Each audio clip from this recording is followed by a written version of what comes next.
yi subscribe wannan account din domin ganin irin waɗannan sababbin. Salamu alaikum, sunana Rahama Sadau. Ku yi subscribing, sannan ka ku manta ku yi liking, ku yi comment da kuma subscribe. Bismillahirrahmanirrahim. A'udhu billahi minash shaitanir rajim. Jama'a assalamu alaikum.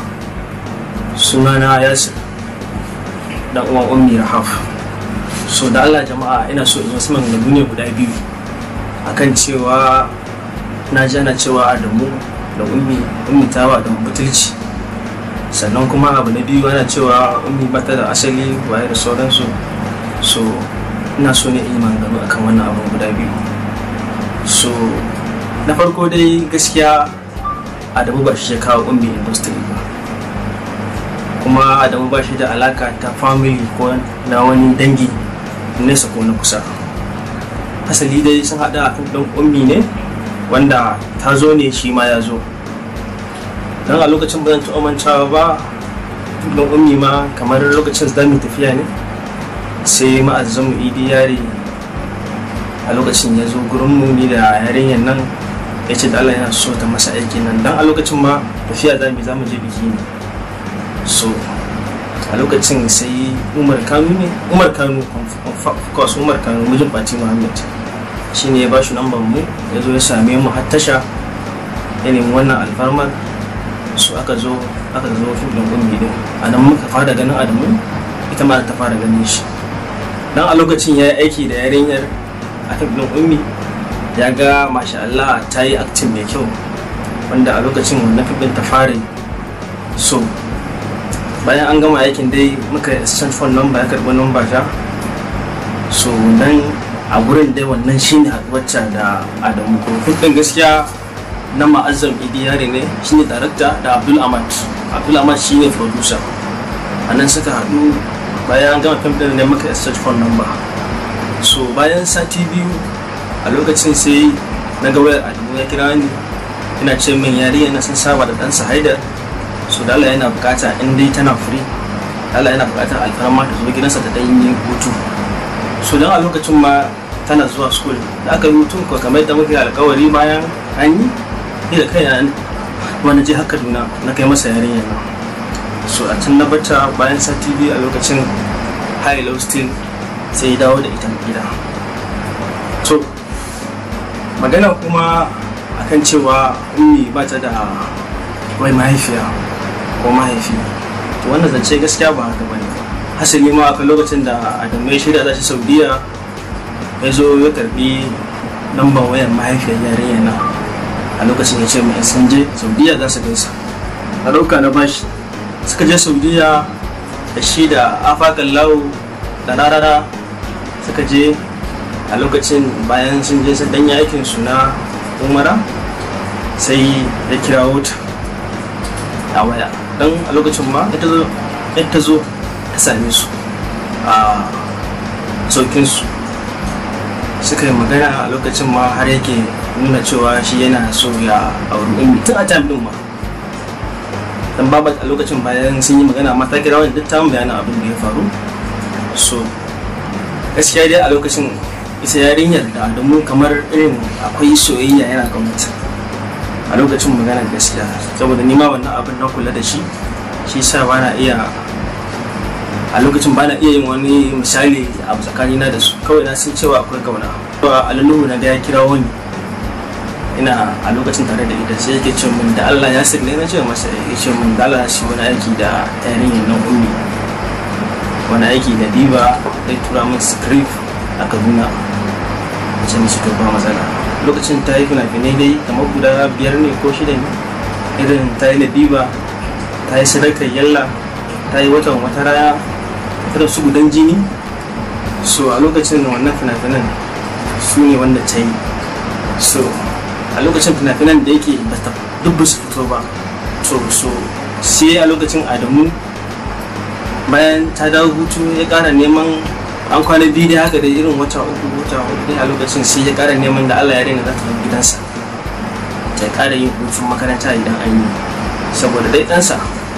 So ta yi wannan yanayin wannan alfarma. So da aka yi hutun makaranta dai still na ƙara ɗaukan yarinyar na kai ta har gidansa. Nan lokacin ma da na kai ta ma bayan nan kawai sai na batta muka yi waya da shi sai na tafiya ta wurin matansa. So bayan na dawo Kano ta ɗan kwana biyu a can, so sai ya samu labari na rabu da matansa, an dauki yarinya a kai ta wurin mahaifiyarsa tana zaune a gurinta. So bayan a lokacin ni kuma ina can family ina ta shan tambayoyi na ummi na lokacin ban samu time bane, na dawo na dauke ta na ce amma insha Allah zan zo dauko ta. Dan a lokacin akwai yayana ma shi bai ma samu labarin ummi tana wani film ba, ni ban dauki film komai ba, na dauka da mun film ne a gurina sana'a ce, business ne shi take yi. To yana yazo shi yarinyar nan ashe film ta fara yi ya ga film ummi na ya fito, dan ni ba ma ga masa ban ji ba a lokacin, saboda a lokacin muna tare da ita yarinyar ummi na. So yayin nawa da yazo ya fara gaggiyar maganganun sirransa, to amma a lokacin na san ta rashin fahimta. Daga baya kuma da ya fahimce ni sai kuma yake tunanin cewa a dagatar gaba daya. Kawai a lokacin da man tafi na tunai da yawa duk su fito bane ba, sun ci gaba da fitowa ɗaya bayan ɗaya, sai yake ganin cewa kamar ba a daina bane ana yi. Sai ya ɗauke ni ya kai ni ƙara wurin ɗan Hisba. A lokacin ma kai ba ma ni ya kai ba ma yarinya ya fara kaiwa. So daga nan sai yayan na kai ni Hisba. A lokacin aka rufe ni, dan gaskiya a Hisban nan ba laifi na sha wahala, dan har aski suka yi min suka dake ni sosai. Daga ƙarshe shi yayan na ma haka din ya ga dai ban yi laushi ba, kes din ya dauke shi ya kai shi NAFTIC kamar human right. Aka dai can ma dai suka kulle ni, akalla na kai kamar sati 3 a kulle.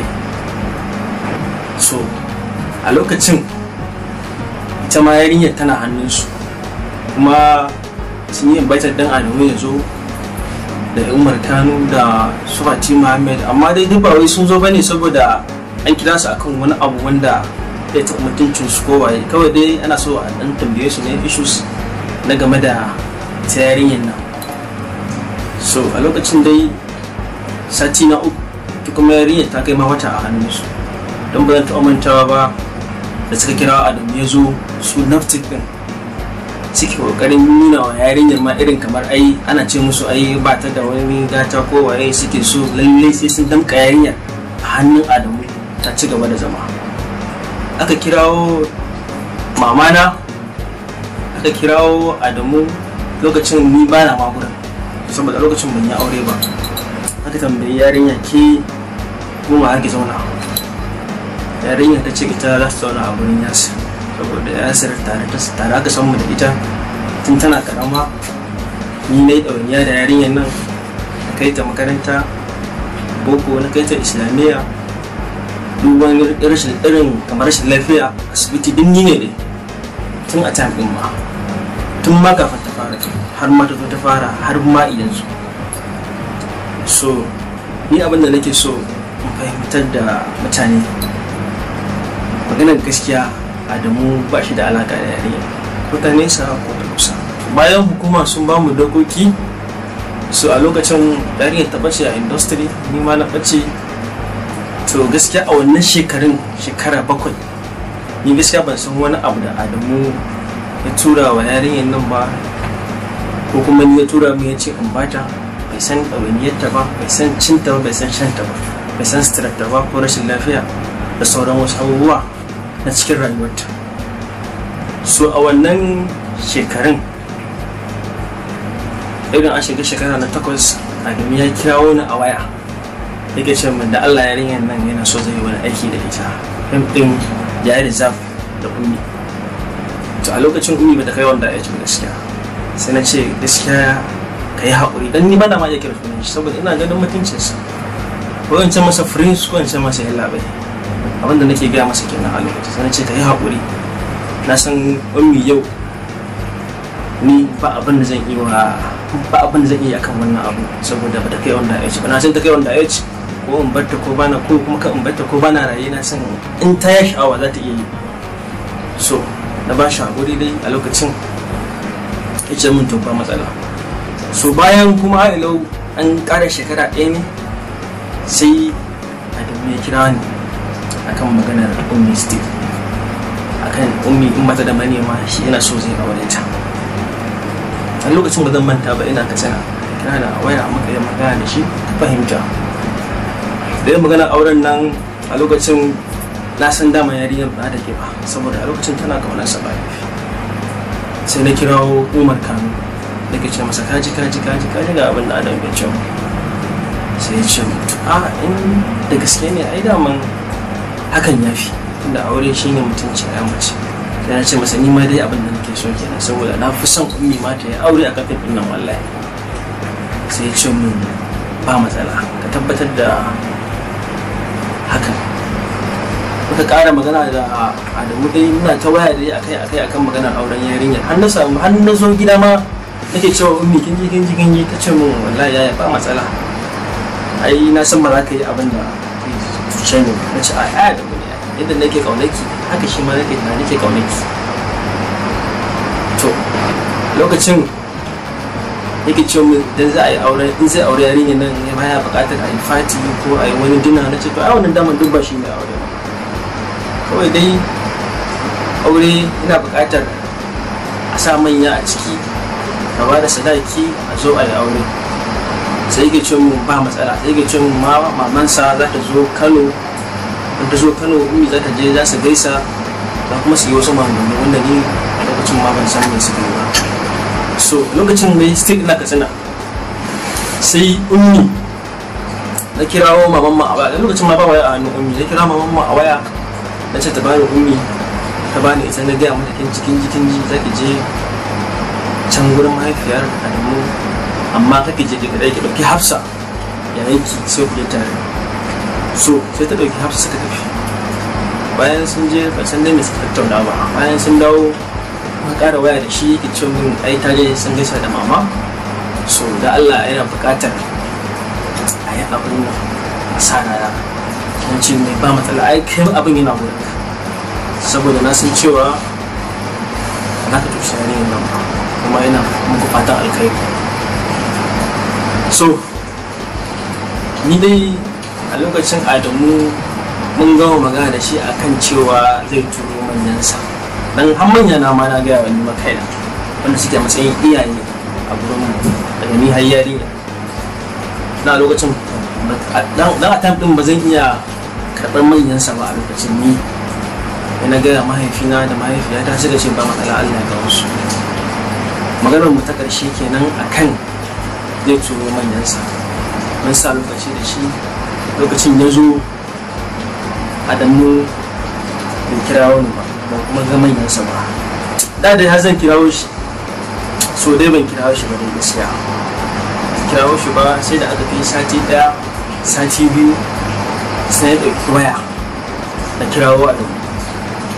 Amma miss call biyu bai daga ba, so sai na rabu da shi, ban ƙara ce masa komai ba.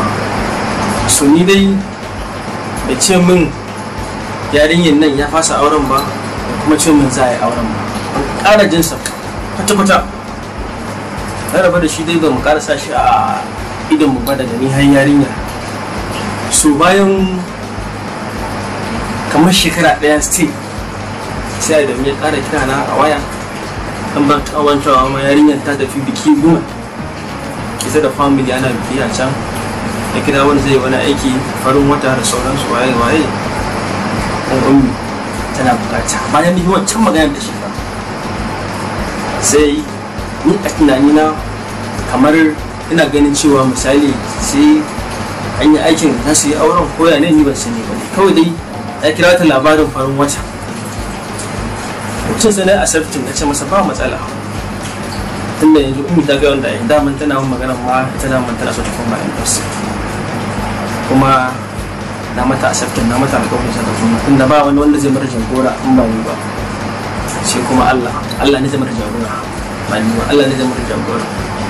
So ummi sun je sun yi aikin farin wata, dan kafin ma su yi sai da muka karɓi form na kamfaninsa, muka je nan sanso na Kano, ni na signing, muka je sanso na can NT. yi subscribe wannan account din domin ganin irin waɗannan sababbin. Salamu alaikum, sunana Rahama Sadau. Ku yi subscribing sannan ka ku manta ku yi liking, ku yi comment